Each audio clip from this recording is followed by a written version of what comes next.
वार करणारा तो करतो पाहिला आणि मिर्झा हबकला. या मिर्झावर वार करायची हिम्मत, ही हिम्मत अजून कोणी दाखवली नाही. तू तसा करतोय कडला मिर्झा, एक वार खुला सोड, नाही तर उभा कापला तर शिवरायांचा मावळा सांगणार नाही. जकडल्या कडतोजीचे ते बोल ऐकून मिर्झा चकित झाला. कडाडला शमशेर लाव हमारी.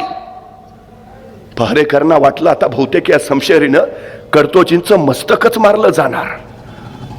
राजपुती शमशेर आली, संपले कडतोज, संपले.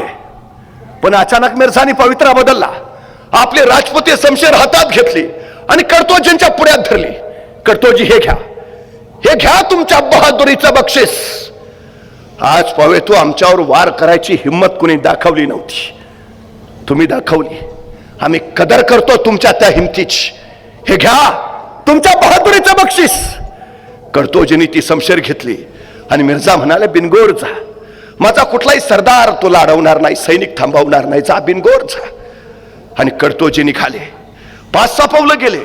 अचानक मिर्झा म्हणाले रुक जाओ. कडतोजी थबकले, त्यांनी मागं वळून पाहिलं. मिर्झा त्यांना सांगत होते, जाऊन सांगा तुमच्या राजांना, ज्या राजांकडे तुमच्यासारखी माणसं, त्या राजांचा कुणी पराभव नाही करू शकत. हा मिर्झाही नाही.